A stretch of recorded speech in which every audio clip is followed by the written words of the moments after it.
Jadi pada saat itu Sa'ad bin Abi Waqqas karena mungkin sakitnya ini sakitnya mungkin agak parah kita bilang ya, sehingga seolah-olah ia merasakan ajalnya sudah dekat. Maka langsung dia bertanya kepada siapa? Kepada ahlinya. Siapa dia? Rasulullah Shallallahu Alaihi Wasallam mengenai hartanya ini akan dibawa kemana? Ya. Nah biasanya memang begitu. Orang kalau sudah dekat, merasakan ajalnya sudah dekat, baru dia berpikir hartanya ini mau dibawa kemana. Ya. Tapi kalau ajalnya belum dekat, masih aja ngumpulin harta sebanyak-banyaknya. Ya. Kalau ajal sudah dekat, baru berpikir akan dibawa kemana hartanya ini. Ya, itu biasa manusiawi lah. Ya, dan ini juga yang dirasakan oleh sahabat Sa'ad ibnu Abi Waqqas. Ya, dari sini kita bisa mengambil pelajaran apa? Ada baiknya jika segala perkara itu dimusyawarahkan. Ya, contohnya adalah siapa? Sa'ad ibnu Abi Waqqas di sini memusyawarahkan satu hal yang sebenarnya memang penting. Ya, kepada siapa? Kepada ahlinya.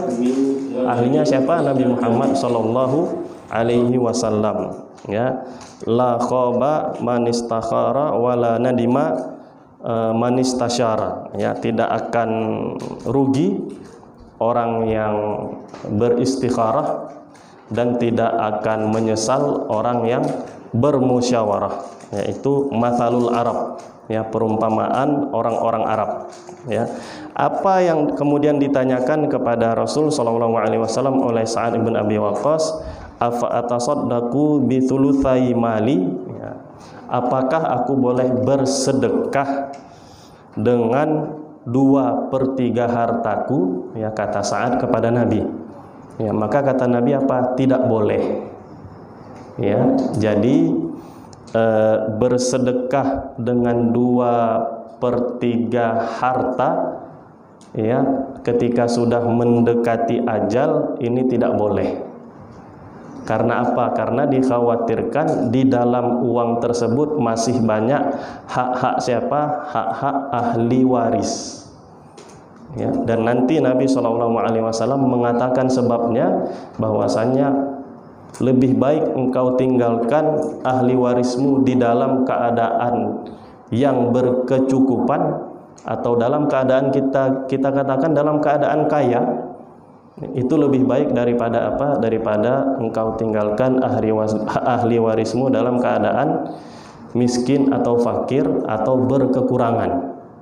Ya, dikhawatirkan apa? Dikhawatirkan nantinya ahli warismu itu menjadi orang yang meminta-minta. Ya, maka ini adalah salah satu sebabnya, ya, kenapa kita dilarang untuk bersedekah dengan 2/3 harta ketika sudah dekat ajal. Nah, tapi kalau misalnya belum dekat ajal, ya, kira-kira seperti itu ya, belum dekat ajal, misalnya dalam keadaan sehat, silahkan mau sedekah dengan seluruh harta, silahkan, karena masih ada apa? Kesempatan untuk mengumpulkan harta lagi. Nah, kalau misalnya udah dekat ajal, ya, kita udah nggak sanggup lagi kira-kira untuk mengumpulkan harta, maka nggak boleh lagi. Ya, bahkan 2/3 harta nggak boleh. Ya, 2/3 harta itu kan banyak. Ya, hampir seluruh harta, 1/3-nya lagi, ya, tidak disedekahkan. Ya, maka kata Rasulullah SAW, ini nggak boleh. Ya, nggak boleh karena berbahaya bagi si ahli waris. Ya, artinya apa? Artinya nggak boleh kita mementingkan hanya diri sendiri. Ya, mau menyedekahkan 2/3 harta semata-mata untuk apa? Untuk mendapat pahala karena dirinya sudah mendekati ajal. Jadi kira-kira amal itu yang dia bisa lakukan pada saat itu. Sebelum-sebelumnya kemana aja gitu? Kenapa kok hartanya nggak disedekahkan? Maka Nabi SAW mengatakan tidak boleh. Ya. Kemudian hikmah yang kedua atau alasan yang kedua adalah sebenarnya ketika kita meninggalkan atau seluruh harta kita ya kepada ahli waris dan dibagikan berdasarkan hukum mawaris, berdasarkan hukum harta warisan yang syar'i, justru itulah yang akan membuat kita mendapatkan lebih banyak pahala nanti ketika sudah datang ajal kita. Karena apa? Karena itu perintah Allah, tilka hududullah. Setelah ayat warisan Allah katakan tilka hududullah, itu hukum-hukum Allah. Nah, wajib lagi, hukumnya wajib lagi. Jadi pahala kita dari harta warisan itu dan dibagi dengan hukum syar'i itu wajib hukumnya, dan itu pahalanya tentu lebih besar daripada sedekah. Sedekah kan hukumnya apa? Sunnah. Sedangkan membagi harta berdasarkan hukum syar'i itu hukumnya wajib. Jadi kalau kita bagikan harta kita berdasarkan hukum-hukum mawaris ya, itu akan lebih bermanfaat bagi kita atau bagi seorang muslim ketika ia sudah meninggal dunia, karena pahalanya lebih besar daripada bersedekah ya. Kemudian selanjutnya fasyatru ya Rasulullah ya, setengahnya wahai Rasulullah, setengahnya pun kata Rasulullah apa? La, enggak boleh ya. Qala, kemudian berkata lagi si Sa'ad bin Abi Waqqas, fathuluthu ya Rasulullah ya, bagaimana kalau sepertiga ya Rasulullah? Kemudian kata Rasul sallallahu alaihi wasallam, ats-tsulutsu wa tsulutsu katsir ya. Akhirnya Rasul sallallahu alaihi wasallam mengatakan apa? Sepertiga boleh, dan itu pun sudah cukup banyak ya. Sepertiga harta kita yang kita sedekahkan kepada orang lain itu pun sudah banyak kata Rasul sallallahu alaihi wasallam ya. Nanti di dalam hadis lain ya, termasuk diriwayatkan oleh Abu Bakar ya, bahkan kalau bisa jangan dibagi sepertiga, dibagi apa? Al-khumus, dibagi seperlima ya, karena Rasul sallallahu alaihi wasallam mengatakan ats-tsuluts wa tsulutsu katsir, sepertiga itu pun sudah banyak ya. Jadi Abu Bakar mengatakan apa? Kalau bisa dibagi seperlima ya, karena itu akan lebih mendapatkan maksud daripada hadis Rasul sallallahu alaihi wasallam yang mengatakan ats-tsulutsu katsir, dan sepertiga ini kasir, sepertiga ini banyak ya. Jadi agak dikurangi lagi menjadi seperlima ya, supaya apa? Supaya kemungkinan di dalam hadis ini yang diinginkan oleh Rasul sallallahu alaihi wasallam itu adalah seperlima ya, karena sepertiga masih dikatakan oleh Rasulullah banyak ya. Jadi kalau seperlima tidak terlalu sedikit dan tidak terlalu banyak, menjadi di tengah-tengah dia ya. Kemudian apalagi kata Rasul sallallahu alaihi wasallam ya, ini tadi sudah kita jelaskan, innaka antadar warathataka aghniya khairun min antadrahum alatan yatakaffafunan nas ya. Sesungguhnya engkau lebih baik meninggalkan ahli warismu itu dalam keadaan berkecukupan ya, atau dalam keadaan kaya, daripada kamu tinggalkan mereka dalam keadaan miskin ataupun fakir, yang dikhawatirkan bisa menyebabkan mereka masuk ke dalam perangkap meminta-minta kepada sesama manusia. Wa innaka lan tunfiqa nafaqatan tabtaghi biha wajhallah illa ujirta 'alaiha ya. Kemudian Nabi sallallahu alaihi wasallam mengatakan sedikit memberi semangat kepada Sa'ad bin Abi Waqqas nih ya, yang pada saat itu sedang sakit ya.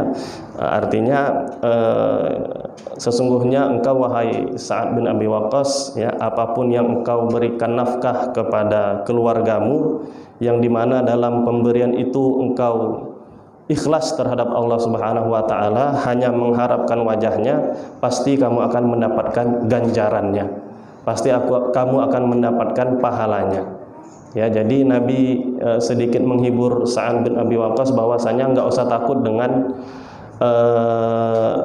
pahalamu yang kamu anggap mungkin masih sedikit sehingga engkau kemudian ingin menyumbangkan seluruh hartamu ya. Ketahuilah bahwasannya engkau memberikan nafkah saja kepada keluargamu itu sudah jadi pahala. Jadi tenang, ada pahala-pahala kamu ini. Nah, begitu kira-kira nasihat Rasulullah kepada Sa'ad ibn Abi Waqqas, ya. Tapi di sini ada hal yang harus kita bawahi adalah kata-kata tabtaghi biha wajhallah, ya. Engkau hendaknya ikhlas, ya, dalam memberikan nafkah itu mengharapkan wajah Allah Subhanahu wa taala, ya. Apa yang harus kita garis bawahi di bawah kata ini adalah atau kenapa harus kita garis bawahi, karena yang pertama ini menyangkut dengan bab ikhlas, yang makanya kemudian hadis ini dimasukkan ke dalam bab ikhlas. Kalau dari tadi kita kan masih tentang Sa'ad bin Abi Waqqas, kemudian tentang pembagian harta menurut harta warisan. Nah, di situ kan tidak ada menyinggung tentang ikhlasnya. Nah, kenapa kemudian hadis ini masuk ke dalam bab ikhlas? Dalam kata-kata inilah dia. Dalam kata-kata Nabi SAW, tabtaghi biha wajhallah, ya, ketika engkau memberi nafkah kepada keluargamu, yang dimana dalam pemberian tersebut engkau ikhlas mengharapkan wajah Allah Subhanahu wa taala, maka kamu akan mendapatkan ganjarannya, kamu akan mendapatkan pahalanya. Kemudian yang kedua, apa yang dimaksud dengan mengharapkan wajah Allah Subhanahu wa taala? Yaitu mengharapkan apa? Masuk surga. Ya, karena di surga nanti kita akan melihat wajah Allah Subhanahu wa taala, dan itu adalah nikmat yang paling tinggi di antara nikmat-nikmat yang lainnya, ya. Kemudian kembali ke hadis, apa kata Nabi SAW, hatta ma taj'alu fi fimra'atika, ya, termasuk ke dalam nafkah tadi adalah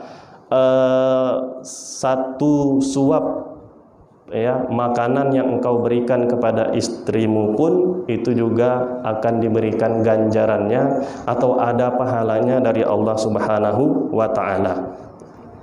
Qala, nah, kemudian Sa'ad bin Abi Waqqas berkata, ya Rasulullah, ukhallafu ba'da ashabi, ya. Nah, ini sudah keluar dari hal-hal yang tadi yang kita bicarakan. Ini udah masuk ke dalam masalah hijrah lagi, ya.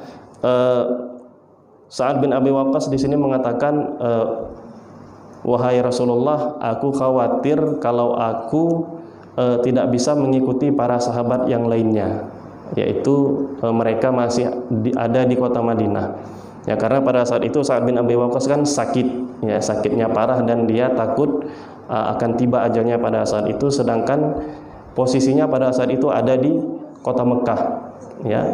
Dan Rasul SAW bersama para sahabatnya, seperti yang sudah kita katakan tadi, itu tidak senang apabila mereka meninggal di kota Mekah, karena kota Mekah sudah mereka tinggalkan, sudah mereka hijrah ke kota Madinah. Bukan maksudnya kemudian kota Mekah ini menjadi kota yang dibenci, enggak, tapi mereka tidak ingin meninggal di kota Mekah. Nah, kota Mekah, ya, setelah pembukaan, setelah penaklukan kota Mekah, ia tetap menjadi kota yang suci, menjadi kota kaum muslimin. Hanya karena Nabi SAW dan sahabatnya pernah berhijrah dari kota tersebut, mereka tidak ingin kembali berdomisili di tempat itu dan tidak ingin meninggal di tempat itu. Nah, jadi seolah-olah hijrah ini artinya seperti taubat. Nah, orang kalau sudah taubat dari melakukan sesuatu, misalnya satu kemaksiatan, itu kan pindah dari kemaksiatan ini kepada kegiatan yang lebih baik, ya, untuk mendekatkan diri kepada Allah Subhanahu wa taala. Dan kalau bisa jangan dimatikan di dalam keadaan yang maksiat dia tadi lakukan. Nah, kira-kira seperti itu. Maka Nabi SAW bersama sahabatnya itu tidak suka apabila ajalnya itu di kota Mekah, ya. Dan ada seorang sahabat Nabi SAW yang meninggal di kota Mekah, namanya Sa'ad ibnu Khawlah. Dan Nabi SAW dikatakan dalam hadis ini, beliau yarthilahu. Yarthi itu artinya meratapi, ya. Kenapa meratapi? Karena sedih, ya, ada sahabatnya yang meninggal di kota Mekah, ya. Apakah kemudian dengan meninggal di kota Mekah itu ada mempengaruhi kepada pahalanya atau kepada dosanya? Enggak berpengaruh kepada pahala ataupun dosa, hanya mereka tidak suka saja, ya. Hanya para sahabat dan Nabi tidak suka karena mereka sudah hijrah. Jadi termasuk daripada hijrah maknanya adalah sampai meninggal pun kalau bisa jangan di kota Mekah. Ya, kalau bisa meninggalnya di kota Madinah Al-Munawwarah. Apakah kemudian orang yang meninggal di kota Mekah sekarang ini dibenci? Enggak. Ya. Tidak, hanya Nabi dan para sahabatnya yang pernah hijrah saja, sudah sebatas itu saja. Ya, adapun kota Mekah sekarang itu sudah menjadi kota suci, sudah menjadi kota yang dikuasai oleh kaum muslimin, sudah menjadi darul Islam, ya, sudah menjadi negara Islam, wilayah Islam. Ya, Mekah meninggal di kota Mekah enggak apa-apa. Ya, hanya Nabi dan para sahabatnya yang pernah hijrah dari kota Mekah, ya, itu berusaha agar tidak kembali lagi ke kota Mekah dan berdomisili di sana dan kemudian meninggal di sana. Itu mereka coba jauhi. Nah, jadi kira-kira seperti itulah makna daripada apa yang dikatakan Sa'ad bin Abi Waqqas ini kepada Nabi. Ya, jadi Sa'ad bin Abi Waqqas pun pada saat itu khawatir kalau meninggal di kota Mekah. Nah, karena dia juga termasuk sahabat yang sudah pernah hijrah dari kota Mekah ke kota Madinah Al-Munawwarah. Ya. Kemudian kata Nabi SAW lagi, innaka lan tukhallafa fata'mal amalan tabtaghi bihi wajhallah illasdatta bihi darajah wa rif'ah. Ya, Nabi mencoba menghibur si Sa'ad ini karena Sa'ad kan bertanya tadi, wahai Rasulullah, aku takut meninggal di kota Mekah nih, ya, karena kita udah pernah hijrah. Apa kata Nabi kemudian? Wahai Sa'ad, enggak apa-apa, tenang. Ya, tidaklah engkau melakukan sebuah amalan soleh, kembali lagi kata Nabi, tabtaghi bihi wajhullah. Ya, kamu mengharapkan wajah Allah dalam amalan tersebut, maka akan bertambah derajat dan kemuliaan kamu. Ya, jadi kemuliaan dan derajat kamu sudah terus bertambah di hadapan Allah Subhanahu wa taala. Jadi kamu meninggal di kota Mekah pun ya, enggak apa-apa, tenang saja, enggak akan berpengaruh. Ya, seperti yang sudah saya katakan tadi kan.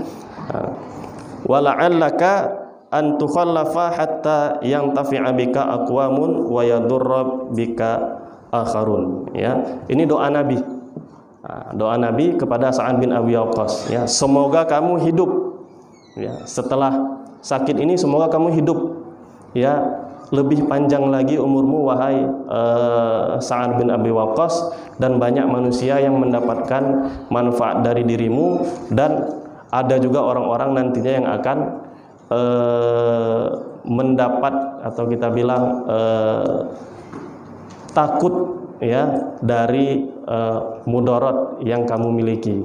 Ya, artinya apa? Artinya maksud daripada doa Nabi SAW adalah Nabi mendoakan Sa'ad bin Abi Waqqas ini agar kemudian ia bisa memberi manfaat seluas-luasnya bagi kaum muslimin, ya, dan bisa menekan ya orang-orang kafir, ya, bisa menekan orang-orang kafir. Dan alhamdulillah doa Nabi ini terkabulkan.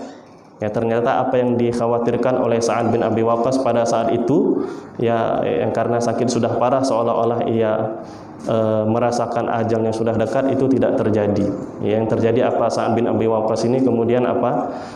Hidup lebih panjang lagi hingga umurnya sekitar 70 tahun, ya, dan banyak memberikan manfaat, ya, seperti yang sudah saya katakan tadi bahwasanya ia banyak berperang, ya, dan banyak membuka daerah-daerah yang tadinya belum dikuasai oleh kaum muslimin, ya, termasuk sampai ke Persia, termasuk juga ke Mesir, termasuk juga ke Palestina, ya, bahkan seperti saya sudah katakan tadi ada yang mengatakan sampai ke Cina.